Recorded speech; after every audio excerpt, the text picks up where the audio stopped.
BFM Business et CB News présentent Hebdocom avec Margot Haddad. Bonjour à tous, ravi de vous retrouver sur Hebdocom. Au programme de cette émission, la marque Jonac cartonne sur les réseaux sociaux et surfe sur la vague des influenceurs. L'enseigne crée une résidence artistique avec des créateurs de contenu. On en parlera dans un instant avec la directrice générale associée Lisa Nakam. Et puis, qu'est-ce que le snack content et pourquoi est-il en vogue? Comment l'utiliser à bon escient sur toutes les plateformes? Pour tout comprendre, on sera en plateau avec Adrien Laripa de 140 Studios. Voilà le programme, c'est parti. Hebdocom sur BFM Business.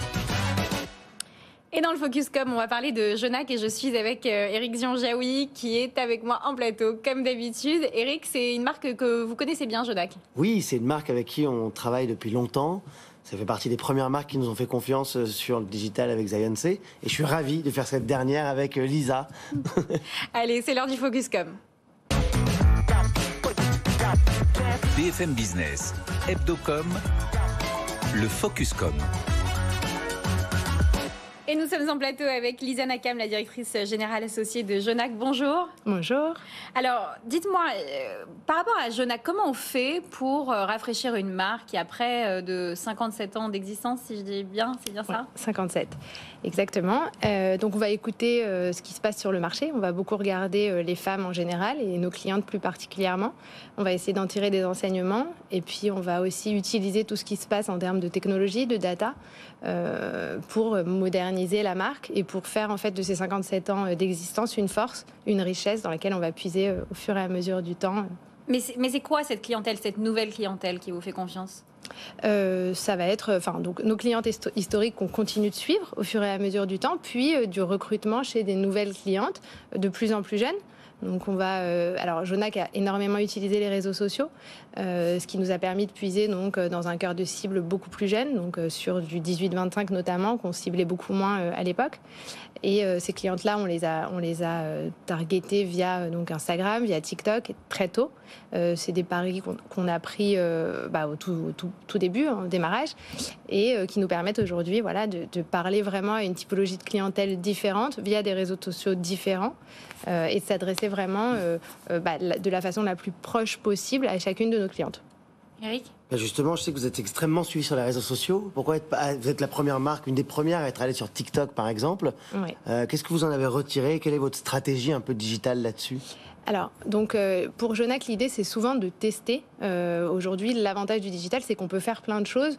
On essaye, on voit si ça marche, et puis si ça marche pas, c'est pas grave, on arrête. Et TikTok, c'était vraiment la stratégie. Donc, dès que ça a été lancé, on a dit, on essaye. Ça marche dans d'autres pays, il n'y a pas de raison que ça marche pas en France. On la tente.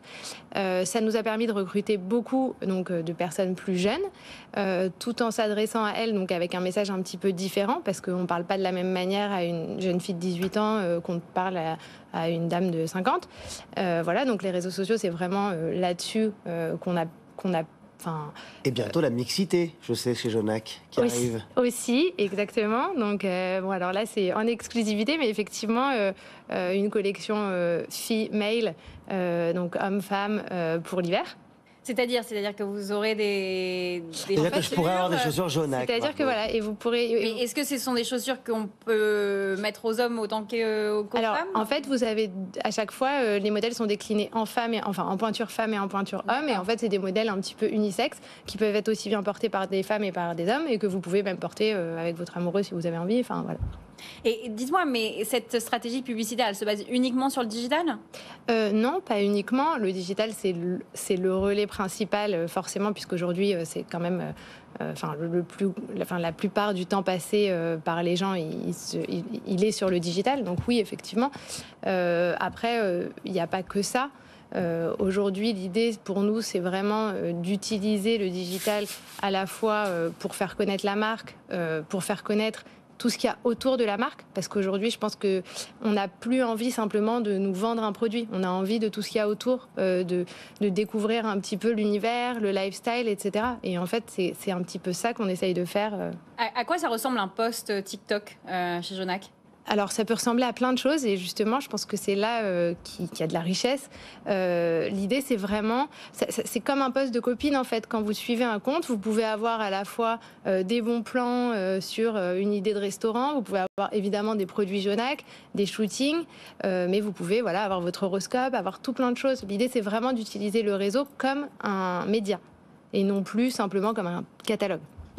C'est qu'il y a aussi eu une résidence artistique, la numéro 3 cette année. Pourquoi faire des résidences artistiques? Pourquoi est-ce que vous donnez la parole comme ça aux jeunes talents, aux jeunes créateurs, justement? Alors, donc, l'art chez nous, dans la famille, c'est un sujet qui nous tient à cœur depuis toujours. Effectivement, donc c'est la 3e. On trouve déjà qu'il y a un rapport assez étroit entre la mode, les marques et l'art. C'est d'ailleurs ce que fait beaucoup le luxe aussi. Et c'est une façon de donner la parole à des gens qui n'auraient pas forcément eu cette visibilité sinon. Ça permet d'ouvrir vers un nouveau monde à des nouveaux créateurs. Ça permet vraiment à chacun en fait de voir un petit peu plus loin que juste son petit spectre et très souvent en fait en tant que marque on avait tendance à imposer notre vision. En fait on avait une DA puis on l'imposait que ce soit dans la collection ou que ce soit dans la com qu'on faisait. Et en fait grâce à ce genre de choses on donne vraiment la parole à la fois à des gens de nos univers, à des nouveaux créateurs et puis même à nos clients en fait. Qui sont les créateurs à qui vous faites appel? Alors ça dépend. Ça peut vraiment venir de plein d'univers. Donc ça peut être des gens qui font de la photo. C'est vraiment. Oui, c'est ça. C'est de l'influence d'une manière générale. Mais ça peut même être. La maquilleuse non plus, elle n'a pas de brief. Si vous voulez. Et on lui donne vraiment les mains libres pour faire vraiment ce qu'elle a envie, quelque chose qui sort du cadre. Cette résidence artistique, c'était la plus originale des 3 qu'on a fait parce qu'on n'a pas donné de brief. Et on a dit amusez-vous. Et en fait, ce qui en ressort, c'est que le contenu est probablement le meilleur de ce qu'on a pu créer pendant... parce qu'il est hyper original, parce qu'il a... Est-ce que vous pensez que les talents influents sont les agences de demain, au final?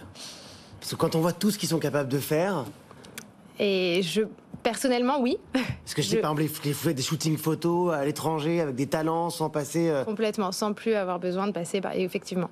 Donc oui, de toute façon, je pense qu'au même degré que les réseaux sociaux ont pas remplacé, mais ont quand même... évincer un petit peu les journaux papier, etc. Aujourd'hui, tu suis une influenceuse comme tu tournais les pages d'un Grazia. Donc forcément, il y a des choses qui se sont passées à ce niveau-là et c'est la suite logique. Donc oui, effectivement, pour moi, ces créateurs de contenu vont devenir... Et pour revenir sur votre charte graphique, votre direction artistique, elle a énormément évolué. Moi, je vous suis depuis des années et elle s'est énormément modernisée. Comment vous la définiriez, vous, là, à l'heure actuelle?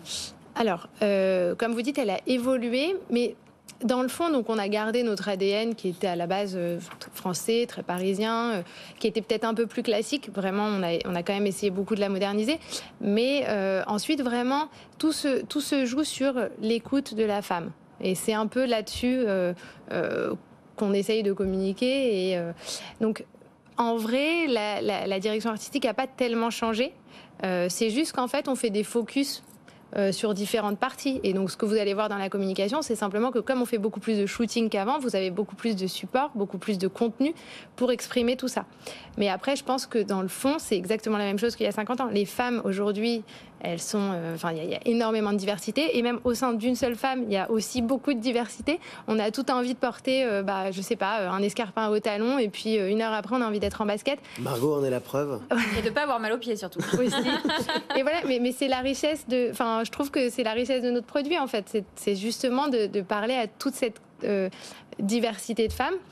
Et voilà, et donc on essaye de suivre ça et de le reproduire, on va dire, dans la façon qu'on a de communiquer avec nos clientes. Merci beaucoup, Lisa Nakam, d'avoir été en plateau avec nous. Merci. Et tout de suite, on passe à la chronique TechCom de Julien Casqui.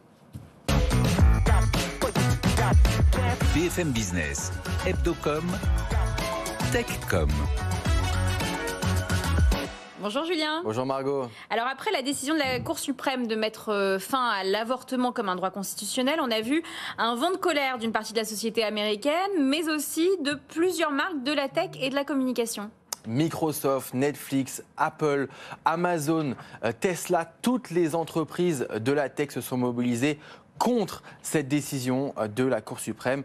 Elle s'engage à rembourser les frais médicaux de leurs salariés et à même payer les déplacements vers les États où l'avortement est autorisé. Alors, plusieurs manières de l'annoncer. Disney l'a fait dans un mémo à ses salariés.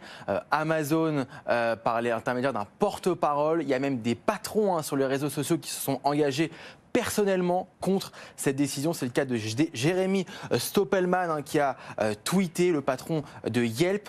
L'intérêt pour une entreprise de communiquer comme ça et de s'engager, c'est de renforcer sa marque employeur autour de valeurs communes et d'attirer des nouveaux talents à elle. Notamment, par exemple, la génération Z, on sait, qui est très sensible à ces sujets sociétaux et donc susceptible de s'engager ou non avec une entreprise. Et d'autres entreprises, Julien, de la tech, vont aller encore plus loin et rendre anonymes les données qu'elles collectent. Et oui, après cette décision, effectivement, il va y avoir une anonymisation de ces données. C'est le cas des applications de suivi menstruel aux États-Unis, des applications très populaires comme Natural Cycles, Floa ou encore Clue. Les citoyennes américaines utilisent ces applications pour éviter de tomber enceinte ou gérer tout simplement leur cycle menstruel. Et le risque, c'est que ces données soient utilisées à des fins commerciales. C'est pour ça que ça va être anonymisé après cette décision. Les utilisateurs de ces applications constituent une cible commerciale très rentable pour les annonceurs parce qu'elles peuvent acheter des produits pour elles, pour leur futur bébé ou même pour le foyer. On estime que les données numériques d'une femme enceinte sont de 1,5 $ par donnée contre 10 centimes pour un internaute lambda. Alors il n'y a pas que ces applications qui utilisent ces données, il y a aussi Google, Facebook. Lorsque vous faites une recherche sur un planning familial sur Google, Google utilise ces données pour vous transmettre de la publicité et vendre aux annonceurs vos données. Et ces données sensibles peuvent même se retourner contre les utilisateurs et les utilisatrices, Julien. Et c'est le bémol de ce business, c'est que finalement, les données peuvent être transmises aux autorités publiques, aux autorités américaines, si elles le demandent avec un mandat. Et donc, si elles demandent à Google, par exemple, si un État américain demande à Google de lui transmettre ces données, de lui renseigner sur telle femme qui voulait avorter ou qui va avorter ou même qui veut avorter dans un autre État, toutes ces données peuvent être transmises aux autorités américaines, ce qui pose des questions de vie privée, de confidentialité. Alors pour l'instant, Google, Facebook et les autres n'anonymisent pas leurs données. Il y a silence radio autour de ce sujet de la part des GAFA. Des élus démocrates, des associations pourtant de droits humains les ont appelés à mieux contrôler leurs données, à mieux protéger leurs données. Les utilisatrices américaines, elles, si elles veulent que leurs données soient plus anonymes, elles vont vers d'autres moteurs de recherche moins gourmands en données comme DuckDuckGo aux États-Unis. Merci beaucoup, Julien. Et tout de suite, on passe au JT de la com avec Rebecca Blanc-Lelouch. BFM Business, Hebdocom, le JT de la com. Bonjour Rebecca. Bonjour Margot. Alors on commence ce journal avec un dispositif innovant pour la marque de constructeur automobile Skoda qui tente de se faire connaître par le review hacking. Vous allez tout nous expliquer dans un instant. Et je dis qu'il tente de se faire connaître parce que Skoda est tout de même bien derrière les autres constructeurs automobiles. Oui, en termes de notoriété, c'est plutôt Peugeot ou Citroën qui dominent le marché français. Et justement, pour contrer ça, avec cette campagne, tout est parti d'un constat. 80% des acheteurs visionnent des vidéos de tests, des modèles de voitures qu'ils envisagent d'acheter, et c'est là que s'est positionné Skoda pour faire connaître la nouvelle Skoda Fabia. Donc avec TrackDDB, ils ont hacké ces fameuses vidéos tests des modèles phares des grandes marques et ont créé une campagne d'affichage en panneaux publicitaires qu'ils ont intégré, qu'ils ont incrusté dans ces fameuses vidéos d'essai de leurs concurrents, donc la Peugeot 208 et la Citroën C3, où on y voit des panneaux publicitaires de la nouvelle Skoda Fabia. Une campagne influence et social media diffusée depuis lundi, d'ailleurs, Rebecca.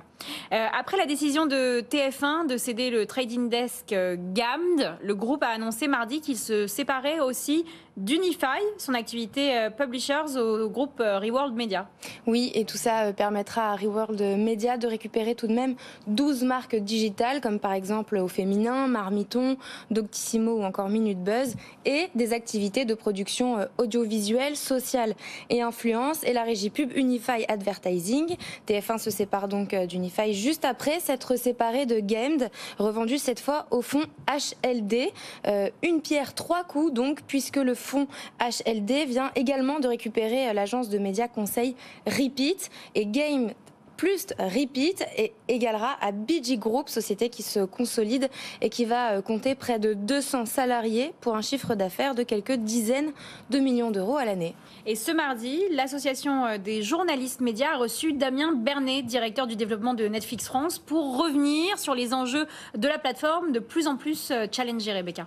Même si Netflix est leader de son secteur, on est quand même dans un contexte de baisse de ses abonnés, moins 200 000 dans le monde au premier trimestre 2022. La concurrence, elle monte avec comme par exemple HBO Max. Netflix reconnaît donc être dans une conjoncture qui impacte, selon monsieur Damien Bernet, l'ancien directeur général du groupe Altis, la question d'un nouvel abonnement, une nouvelle offre moins chère est sur la table, une offre qui serait financée par la publicité, un système en vogue. Vous en aviez parlé plus en détail, d'ailleurs Margot avec Mango sur Molotov. La VOD, donc Advertising Vidéo on Demand, ce qui veut dire vidéo à la demande avec de la pub, est donc une option qui pourrait être envisagée. Il s'agira d'une offre complémentaire qui ne remplacerait pas les offres actuelles, a précisé Damien Bernet, ne niant pas l'appétit des agences et annonceurs français pour l'ouverture de la publicité sur la plateforme. Et un événement assez surprenant, Rebecca, organisé par Prime Video cette semaine. À l'occasion de la sortie de la saison 3 de la série The Boys, Prime Video a investi l'ancien magasin Tati à Barbès.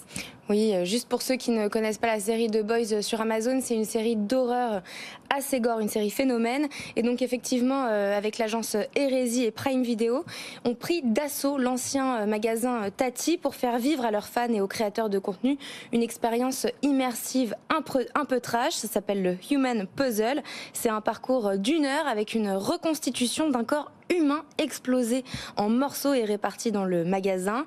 Une 50aine de personnes ont donc joué le jeu. Expérience imaginée par Étienne Renaud, directeur de la création, et Rodolphe Pinta, directeur de création adjoint chez Hérésie. C'est avant tout donc une idée immersive pour faire vivre l'expérience un petit peu de la saison 3 de The Boys sur Prime Video. On a voulu recréer non seulement l'ambiance, mais en plus ajouter une touche de pédagogie avec l'aspect SFX, l'aspect corps qui explose, on justifie ça, donc c'est de l'entertainment pur à la base, mais c'est également aussi de la pédagogie, pour amener à comprendre un petit peu mieux les dessous aussi de Prime Video, le côté fabrication de tous ces shows. Prime Video a vraiment pour volonté de devenir un leader de l'entertainment et de créer ce type d'événements spécifiques, vraiment sur mesure. Et en fait, on ne peut pas communiquer sur la série qui est tellement particulière juste en communiquant dessus. Ce qu'il faut, c'est la vivre. Dispositif, encore une fois, mis en lumière sur les réseaux sociaux et par le biais de 2 youtubeurs. Merci beaucoup, Rebecca, et on se retrouve la semaine prochaine. Tout de suite, c'est l'heure du décryptage. BFM Business, Hebdocom, décryptage.